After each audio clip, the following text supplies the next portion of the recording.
লোকদেরকে বললেন, ঘটনা কি? মূর্তি তোমরা নিজেরা বানাও, মূর্তির সামনে এরকম হাত গুটিয়ে বসে থাকো কেন? এলাকার লোকেরা বলে, ওয়াজাদনা আবানা লাহা আবিদিন, আমরা বাপ দাদাদেরকে দেখছি মূর্তির সামনে দাঁড়িয়ে থাকে, তাই আমরাও দাঁড়িয়ে থাকি। ইব্রাহিম বললেন, কিরে তোরা মূর্তি বানায় তোরা দাঁড়া থাকস কেন? এলাকার লোকেরা বলে, বাপ দাদারকে যা করতে দেখছি আমরাও তাই করি। দেখবেন নাস্তিক কাফের মুরতাদদের কোনো ভ্যালিড যুক্তি নাই। চিল্লা এখন ঠিক কিনা? সাইয়েদনা ইব্রাহিম বললেন, লাকাদ আনতুম কুনতুম আনতুম ওয়া আবাউকুম মিনাল কওমিদ দাল্লিন, তোরাও গোল্লায়, তোদের বাপ দাদারাও গোল্লায়। পূজার দিন আসলো, এলাকার সবাই বলে, ইব্রাহিম চলো না পূজায় যাই। সাইয়েদনা ইব্রাহিম ফানাযারা নাজরাতান ফিন নুজুম, আকাশে তাকালেন। ক্বালা ইন্নী সাকিম, বললেন আমি অসুস্থ। আসলে উনি অসুস্থ ছিলেন না, আসলে অসুস্থ ছিলেন না। তাহলে কেন অসুস্থ বললেন? এর কারণ, অসুস্থতা দুই ধরনের, একটা শারীরিক আর একটা মানুষ। ওই সময় উনি ছাড়া কেউ তাওহীদের পক্ষে ছিল না, সব ছিল মুশরিক। তাহলে একজন নবী যখন শিরকি কাজ চারদিকে হতে দেখে, তখন তিনি মানসিকভাবে সুস্থ থাকতে পারেন না, ঠিক কিনা? এজন্য উনি বললেন, ইন্নী সাকিম, আমি অসুস্থ, আমি যাব না। এলাকার লোকেরা বললে, তাই নাকি, যাবি না? এক কাজ কর, আমরা তাহলে পূজায় যাই, তুই ঘরের মূর্তিগুলারে পাহারা দে। ভালো একজন পাহারাদার পাওয়া গেছে,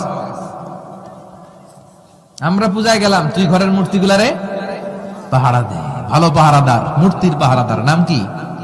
সাইয়েদনা ইব্রাহিম মনে মনে কয়, ঠিক আছে আজকে জন্মের পাহারা দিব, জন্মের পাহারা দিব। উনি ঘরের ভিতরে ঢুকলেন, ঢুকে দেখে এক একটা মূর্তি এক এক স্টাইলে, কোনোটা এমনি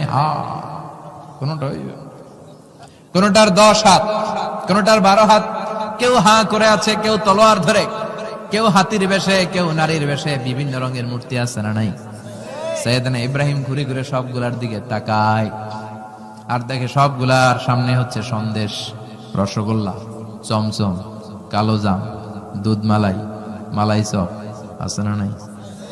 সবগুলার সামনে সন্দেশ, মিষ্টি, রসগোল্লা, রসমালাই, একটা মিষ্টান্ন খাবার দেয়া।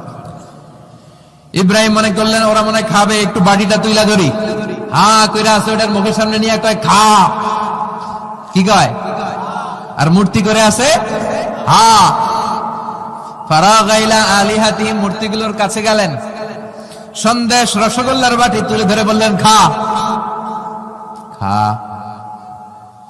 ফারাগা ইলা আলিহাতিহিম ফাকালা আলা তাকুলুন, সন্দেশ আর রসগোল্লা উঠিয়ে বললেন, খা, খাবি না? মা লাকুম লা তানতিকুন, না খাইলে কেন খাবি না? কথা কইতে হইব, কথা বল, হয় খা না কথা বল।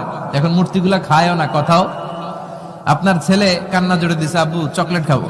কি খাবো? চকলেট কিনে দিলেন, এখন চকলেট আর খায় না। জিজ্ঞেস করলেন, কিরে বাপ চকলেট খাস না কেন?